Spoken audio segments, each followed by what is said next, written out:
Hello friends, welcome to software engineering channel. क्या हाल चाल है आप लोगों का।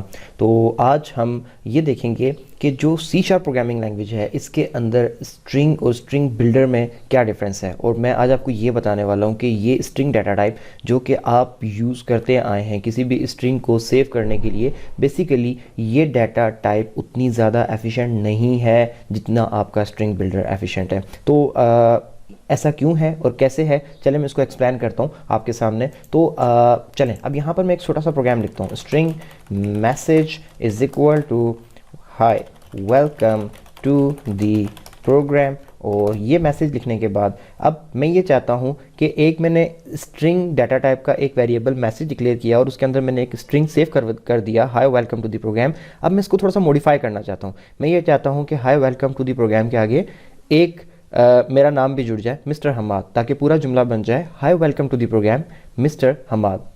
तो इस स्ट्रिंग को मॉडिफाई करने के लिए मैं क्या करूँगा कि मैं message is equal to message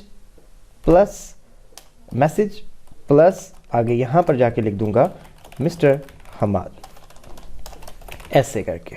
so अब होगा क्या कि जो मैसेज वेरिएबल में डाटा पड़ा हुआ था पहले से hi welcome to the program, उसके आगे एक और स्ट्रिंग मिस्टर हमाद जुड़ जाएगा, कनकैटिनेट हो जाएगा। ये कॉमन तरीका है, आप लोग यूज़ करते भी रहे होंगे।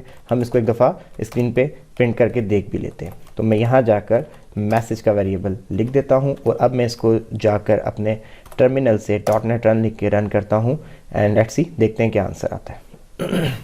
देखें, high welcome to the program mister Hammad. सो अब इसमें प्रॉब्लम क्या है? इसमें प्रॉब्लम ये है कि जब आपने लिखा है स्ट्रिंग मैसेज तो आपने एक मैसेज नाम का वेरिएबल स्ट्रिंग डाटा टाइप के अंदर डिक्लेयर कर लिया। अब आपने उसमें hi welcome to the program लिखकर ये वैल्यूज़ में आपने सेव कर दी। ये वैल्यू सेव होने के बाद आपका ये दिल चाहा कि आप इसको मॉडिफाई करें, तो आपने नेक्स्ट लाइन में जाकर लाइन नंबर 2 में इसमें एक और स्ट्रिंग कनकैटिनेट कर दिया। अब आपको यही दिख रहा है और यही लग रहा है कि आपका आपका ये जो मैसेज वेरिएबल है आपने उसी में नई वैल्यू डाली है, लेकिन बैकएंड पे मेमोरी में ऐसा नहीं हुआ। जब आपने string message hi welcome to the program लिखा तो आपके इस स्ट्रिंग डाटा टाइप के मैसेज वेरिएबल ने मेमोरी हीप में एक जगह ले ली। जब आपने दोबारा message equal to message plus mister Hamad लिखा, यानी कि उसके आगे मॉडिफिकेशन जो नई की, जो कुछ नया ऐड किया, उसने टोटली नई जगह ले ली। अब अगर आप तीसरी मॉडिफिकेशन इसके अंदर डालेंगे तो उसने टोटली नई जगह ले लेनी है। यानी कि आप जितनी मॉडिफिकेशन इस स्ट्रिंग के अंदर करते चले जाते हैं तो आपको वही लगता है कि जो आपने एक मैसेज नाम का वेरिएबल डिक्लेयर किया हुआ है आप उसी में नई चीज़ें डाल रहे हैं, उसी एक ही वेरिएबल में, जबकि बैकएंड पे वो एक वेरिएबल नहीं रहता बल्कि वो डिफरेंट ऑब्जेक्ट्स अपने क्रिएट किए जाता है। तो अगर आपने एक ही वेरिएबल स्ट्रिंग डाटा टाइप के वेरिएबल की वैल्यू को 4-5 दफ़ा मॉडिफाई किया तो उसने मेमोरी में कम से कम भी अपने 4-5 ऑब्जेक्ट बना लेने, जो कि अच्छी खासी मेमोरी इस्तेमाल कर रहे होंगे। और इस वजह से आपका फिर सिस्टम स्लो हो जाता है, आपका सिस्टम ज़्यादा रिसोर्स इस्तेमाल करने लग जाता है। तो अगर आप एक स्ट्रिंग डाटा टाइप का वेरिएबल डिक्लेयर करते हैं और आपको ये लगता है कि इसकी वैल्यू इस प्रोग्राम में आप कोई आने वाले आगे 4-5 टाइम बदलने वाले हैं, मॉडिफाई करने वाले हैं या फिर उस वैल्यू में एडिशंस करने वाले हैं कुछ भी, तो आप स्ट्रिंग को ना यूज़ करें, आप स्ट्रिंग की जगह स्ट्रिंग बिल्डर यूज़ कर लें। थोड़ा सा सिंटैक्स उसका लेंथी है बट उसमें ये वाली प्रॉब्लम नहीं होती। तो अब हम चलते हैं और स्ट्रिंग बिल्डर को देखते हैं कि किस तरीके से इस्तेमाल किया जा सकता है। सबसे पहले आपने यहाँ पे लिखना है स्ट्रिंग बिल्डर, और इसके लिए मैं स्ट्रिंग बिल्डर के नाम से SB is equal to new string builder का एक ऑब्जेक्ट बना लेता हूँ। ये एरर दे रहा है क्योंकि हमने इसके ऊपर नेम स्पेस ऐड नहीं की है, तो मैं कंट्रोल के साथ ग्रेटर देन का साइन दबा के यूजिंग सिस्टम डॉट टेक्स्ट लगा लेता हूँ।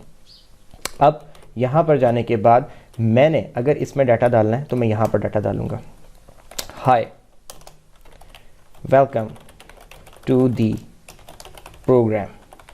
अब जब मैंने यहाँ पर ये लिख दिया तो बेसिकली अब अगर मुझे इसको स्क्रीन पे शो करना है तो कंसोल डॉट राइट लाइन करके SB.toString करके स्क्रीन पे शो करना पड़ेगा। देखते हैं आता है या नहीं आता। मैं यहाँ से कंपाइलर के अपने टर्मिनल में चला जाता हूँ और इसको .NET रन करके देखते हैं। एंड ओके, अभी नहीं आया, सही है। तो अभी हम इसके अंदर देखते हैं कि ये क्यों नहीं आया और इसको हम ठीक करते हैं। तो हमने इसको क्या कहा, हमने कहा कि स्ट्रिंग बिल्डर बनाओ और इसके स्ट्रिंग बिल्डर के ऑब्जेक्ट में hi welcome to the program का एक मैसेज डाल दो और उसके बाद उसको स्ट्रिंग में कन्वर्ट करके स्क्रीन पे शो कर दो। वैसे तो इसको चलना चाहिए था, मुझे समझ में नहीं आई कि क्यों नहीं चला, इसके नखरे। ओके सॉरी, मैंने प्रोग्राम को सेव नहीं किया था। अब मैं इसको दोबारा से रन करके देखता हूँ।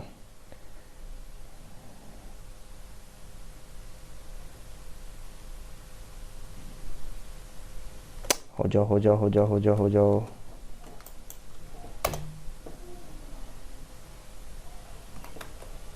देखें hi welcome to the program लिखा हुआ आ गया। एक्चुअली पहले ये इशू था कि जब आप यहाँ पे प्रोग्राम में कोई चेंजिंग करते हैं तो ये ऊपर जो है डॉट, आपको पता है कि डॉट आ जाता है क्रॉस की जगह, तो इसका मतलब ये होता है कि आपने जो चेंजिंग्स की हैं ये इसके अंदर सेफ नहीं हो सकी। सो इस वजह से ये प्रॉब्लम आता है। तो मैंने पहले सेफ नहीं किया था, डॉट नेट की इंटर का बटन दबा दिया था। खैर चलें, अब आपको देखें ये मैसेज आ गया। अब मैंने इसके आगे कुछ नया जोड़ना है, तो मैं sp.append करके यहाँ पर जाके मिस्टर HAMMAD हमाद जोड़ सकता हूँ। ठीक है, जब मैं इसको इस तरीके से जोड़ूंगा तो ये जो नया स्ट्रिंग है ये इसके आगे जुड़ जाएगा। अब मैं क्या करता हूँ, मैं दोबारा से इसको रन करता हूँ।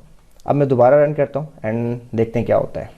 हाय welcome to the program mister Hamad. देखें ये भी वही काम कर रहा है जो कि अभी थोड़ी देर पहले हमने स्ट्रिंग के ज़रिए किया, लेकिन इससे फ़ायदा ये होगा कि जब मैं इसको कहूँगा कि अपेंड करो तो वो जो स्ट्रिंग बिल्डर से पहला स्ट्रिंग बिल्ड हुआ था वो उसी के आगे नई चीज़ें अपेंड होती चली जाएंगी। ऐसा नहीं होगा कि मेमोरी में ये नई लोकेशंस लेता चला जाए मेमोरी हीप के अंदर, ये उसी को आगे अपेंड करता चला जाएगा। फिर इसी तरीके से आपके पास इसके अंदर डिफरेंट किस्म के ऑप्शन भी हैं। SB डॉट रिमूव का भी ऑप्शन मौजूद है। अब ये रिमूव का ऑप्शन क्या करता है कि आप इसको एक दे देते हैं, स्टार्ट इंडेक्स दे देते हैं कि कहाँ से रिमूव करना शुरू करो। लेट से मैं इसको स्टार्ट इंडेक्स दे देता हूँ 1 और आगे 1 से आगे कितने कैरेक्टर्स रिमूव करने आप वो बता दें। लेट से मैं इसको बोल देता हूँ 3। तो उसके बाद जब हम इसको चलाएंगे तो ये क्या करेगा कि इंडेक्स नंबर 1 से स्टार्ट करेगा। इंडेक्स नंबर 1 आई से स्टार्ट हो रही है और इससे आगे 3 कैरेक्टर्स को स्ट्रिंग के अंदर से रिमूव कर देगा। तो चलें हम इसको भी कंट्रोल सेव करते हैं और उसके बाद इसको भी हम रन करके देखते हैं कि क्या आउटपुट आती है हमारी। सो देखें इसने क्या किया कि क्योंकि H 0 इंडेक्स पे था और उसको रहने दिया और उसके आगे I से आगे रिमूव करना शुरू कर दिया और इसने W तक 3 कैरेक्टर बनते थे वो इसने मिटा दिए इंक्लूडिंग स्पेस। ठीक है, तो इस तरीके से आप रिमूव को भी इस्तेमाल कर सकते हैं, आप डॉट अपेंड को भी इस्तेमाल कर सकते हैं। इसी तरीके से आपके पास इसमें एक फंक्शन अपेंड लाइन का है जिससे ये पूरी की पूरी न्यू लाइन ऐड कर देता है आपके प्रोग्राम के अंदर और इस तरीके से इसके अंदर मुख्तलिफ किस्म के फीचर्स मौजूद हैं। सो द पॉइंट इज़ के अगर आप एक स्ट्रिंग है और आप उसकी वैल्यू को 4-5 दफ़ा मॉडिफाई करने वाले हैं, तो जब आप उसको 4-5 दफ़ा मॉडिफाई करोगे तो वो हर मॉडिफिकेशन पे न्यू मेमोरी लोकेशन लेगा, न्यू मेमोरी जो है अपने आप को एलोकेट करवा लेगा। तो वो आपके प्रोग्राम को स्लो करेगा, आपके रिसोर्स इस्तेमाल करेगा। उससे बेहतर ये है कि आप स्ट्रिंग बिल्डर को यूज़ कर लो। सो होप्स हो कि आपको ये कंसेप्ट समझ आ गया होगा। वीडियो अच्छी लगी हो तो लाइक करके चैनल को सब्सक्राइब करें ताकि इस तरीके की न्यू टिप्स आपको पता चलती रहे और इस तरीके से एफिशिएंट कोड लिखने के तरीके आपको मैं टाइम टू टाइम सिखाता रहा हूँ। सो अभी इस वीडियो को एंड करते हैं, दोबारा मिलेंगे नेक्स्ट वीडियो में, तब तक के लिए अल्लाह हाफिज़।